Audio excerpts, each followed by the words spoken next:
Olá, pessoal, sejam bem-vindos ao segundo dia da semana da TCC. E hoje nós vamos falar sobre um tema que é de extrema importância para que o tratamento ele seja eficaz e para que, de fato, a gente esteja praticando a terapia cognitivo-comportamental, o plano de tratamento. O plano de tratamento não é um bicho de sete cabeças. Eu percebo nas supervisões que a maior dificuldade das psicólogas é justamente estruturar as sessões.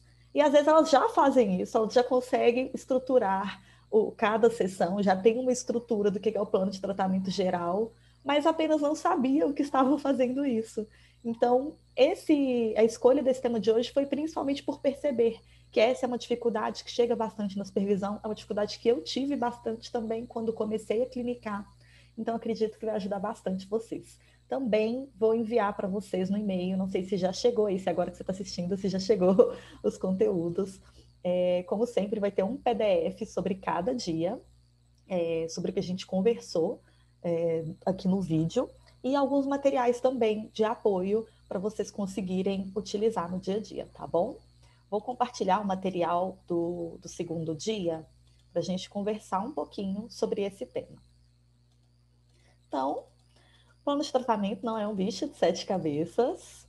Pessoal, por que que o plano de tratamento ele é tão importante? Eu utilizei essa frase aqui de Alice no País das Maravilhas, que é o seguinte: se você não sabe aonde quer chegar, qualquer caminho serve. É justamente isso. Se a gente não cria um plano de tratamento, onde que a gente quer chegar? O que que a gente quer ali com as intervenções com o paciente? Se eu vou utilizar a lista de problemas, lista de méritos, a lista de enfrentamento da procrastinação, se eu vou utilizar os cartões de enfrentamento, treinos de relaxamento, treino de habilidades sociais, para quê? Por que que eu vou usar aquilo ali para aquele paciente? O que que eu quero alcançar com aquele paciente? O plano de tratamento é para servir como guia. É como se fosse aquele farol lá, iluminando o nosso caminho para a gente entender onde que a gente quer chegar com esse paciente e para a gente rever também, pensar, peraí, será que eu estou no caminho certo? É ali mesmo que eu quero chegar? Eu tenho que fazer alguma mudança de rota? Então, ele é extremamente importante. Então, primeiro, a gente tem que lembrar que tem como se fossem dois tipos de planos de tratamento. Tem um plano de tratamento geral, que eu vou traçar ali logo de início para ter uma ideia geral do tratamento, e tem o plano de tratamento de cada sessão, o planejamento de cada sessão. O plano de tratamento geral, a gente começa ele nas primeiras sessões. As sessões de avaliação, elas são de extrema importância para a gente conseguir já começar a formulação de caso. A gente vai falar sobre formulação de caso depois, e também para a gente conseguir elaborar o plano de tratamento, para eu já saber, opa, peraí, onde que esse paciente quer chegar e onde que eu quero chegar com ele também.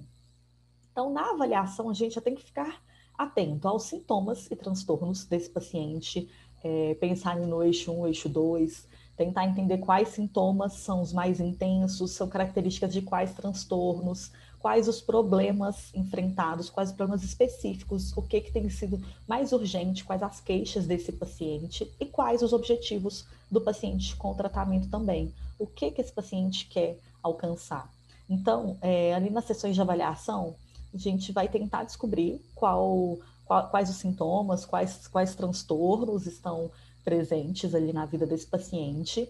E a gente também pede, geralmente, quais são os principais problemas, a lista de problemas enfrentados, quais os objetivos, tenta elencar com o paciente, né, os principais objetivos ali para o tratamento. E é isso que a gente vai usar para o plano de tratamento geral e também para guiar o planejamento de cada sessão. Para cada sessão, a gente vai trabalhar com áreas específicas do plano geral e a gente tem que sempre revisar o plano geral ao longo do tratamento.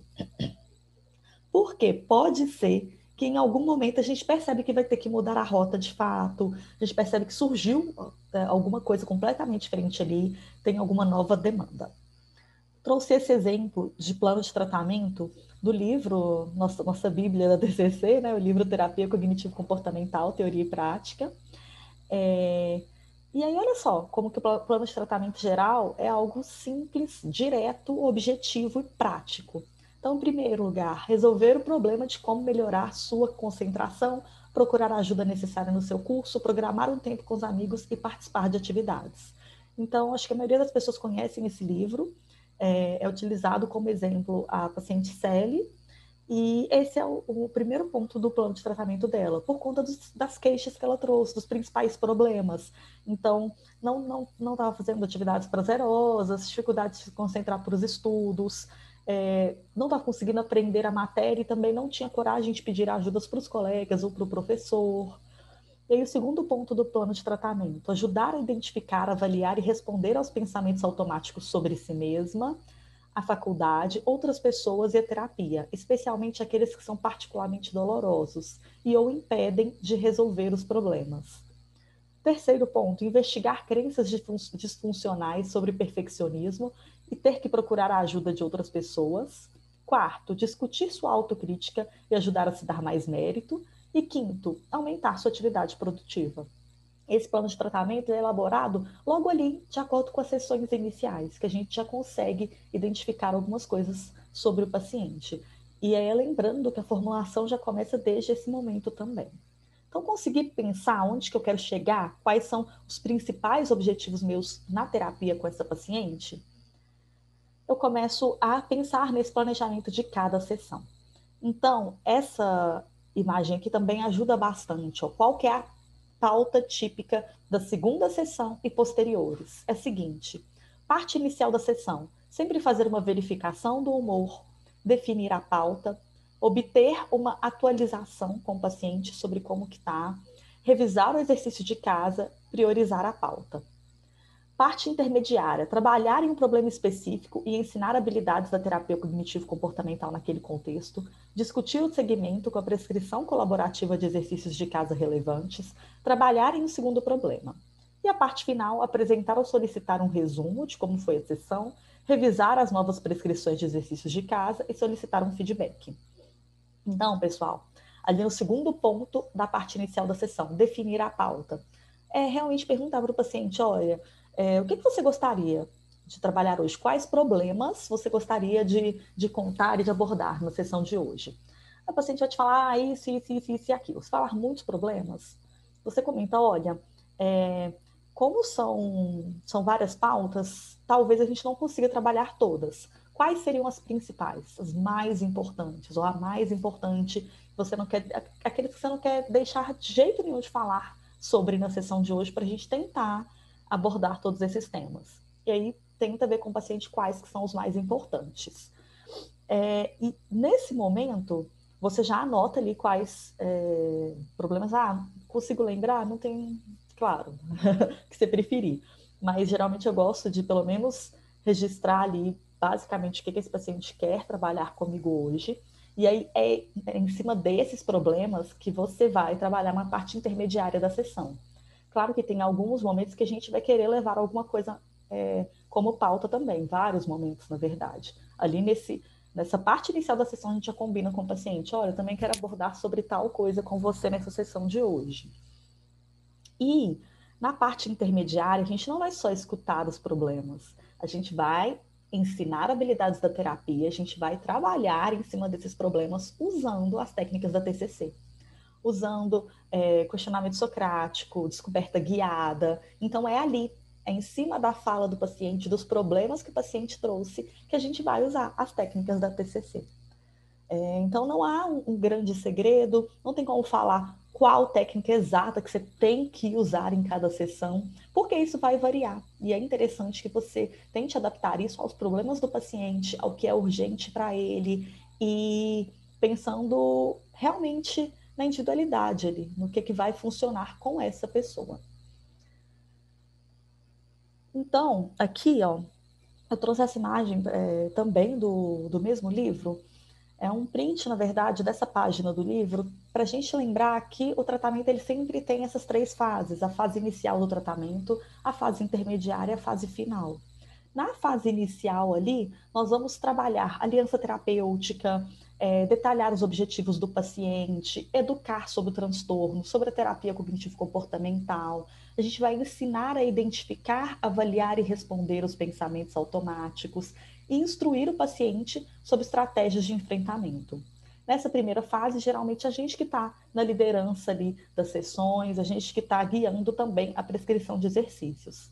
Na fase intermediária, você continua indo em direção a esses objetivos, mas também trabalha identificação, avaliação e mudança de crenças, utilizando outras técnicas. E na fase final, a gente vai preparando para o término e prevenção de recaída.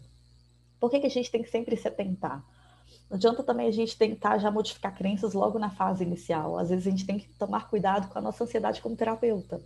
Então a gente está ali numa fase super inicial da terapia e já está ansioso porque não começou a trabalhar as crenças ainda. Tudo bem, a gente está numa fase inicial do tratamento, a gente tem que se acolher também. Ah, estou com dificuldade nessa fase intermediária? Pega os livros, pega alguns artigos. Eu gosto muito de pesquisar.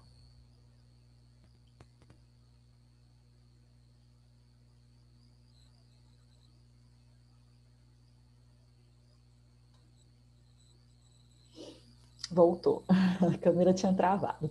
Eu gosto muito de pesquisar artigos. Tem vários sites que você consegue, vários sites acadêmicos para você fazer pesquisa de artigos. Vou indicar aqui para vocês também. E buscar artigos que têm exemplos de planos de tratamento, exemplos de estruturação do tratamento, porque aí você pode se inspirar em como trabalhar, em qual momento que eu posso usar tais técnicas, diante de quais problemas que eu posso fazer intervenções de qual maneira. Esses artigos trazem de uma forma bem prática e ajuda bastante também. Então, algumas perguntas que são colocadas nesse livro para ajudar a guiar o planejamento de cada sessão. O que eu estou tentando alcançar e como posso fazê-lo de forma mais eficiente? Em que estágio da terapia nós estamos? Começo, meio, fim? Quantas sessões ainda temos pela frente, se houver um limite? Porque às vezes a gente tem um limite total de sessões, né? Em que mudanças comportamentais temos trabalhado? Quanto progresso já fizemos? O que aconteceu nas últimas sessões? Que ideias disfuncionais ou problemas, se foi o caso, atrapalharam a terapia? Em que habilidades temos trabalhado? Quais eu quero reforçar? Que novas habilidades quero ensinar? Que problema é mais importante para o paciente? Qual é mais possível de ser resolvido? Qual deles provavelmente produzirá alívio dos sintomas na sessão de hoje e na próxima? E se eu pudesse realizar a sessão de novo, o que faria de forma diferente? Aí aqui finaliza o nosso material. Essas perguntinhas ajudam a gente a refletir sobre o que eu quero para essa próxima sessão. E o que é interessante a gente pensar, toda vez que o paciente trouxer o problema, a gente vai estimular, a gente vai direcionar para tentar entender quais pensamentos estavam, o que passou na sua cabeça naquele momento, quais pensamentos surgiram, e a partir dali a gente já vai identificando crenças intermediárias, crenças centrais, vai utilizando diversas técnicas para auxiliar o paciente nesse processo. Então é muito importante conhecer algumas técnicas, sim, para a gente conseguir utilizá-las, mas não se preocupe em conhecer todas as técnicas do mundo, usar todas as técnicas de TCC que existem. Eu fico brincando que a gente tem que ter o feijão com arroz, o básico, para conseguir estruturar cada sessão.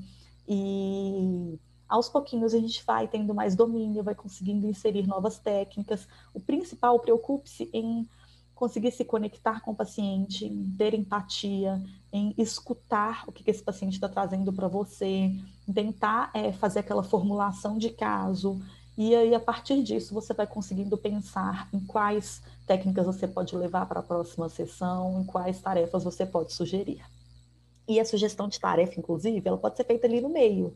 Que o paciente contou sobre o problema, sobre os pensamentos que surgiram, sobre o que ele fez diante disso, e aí você pensa, poxa, vou usar tal tarefa de casa, vou pedir tal tarefa de casa. Você já fala naquele momento que a tarefa, que você pensou em tal tarefa por causa disso, disso e daquilo, como a gente conversou no dia anterior, e no dia anterior aqui da semana do TCC. E aí, no final, você faz esse resumo da sessão com o paciente e relembra sobre qual que é a tarefa. Então, é isso. Espero que ajude um pouquinho no planejamento das sessões por aí. Temos mais conteúdos bem interessantes aí para os próximos dias. Um beijo para vocês.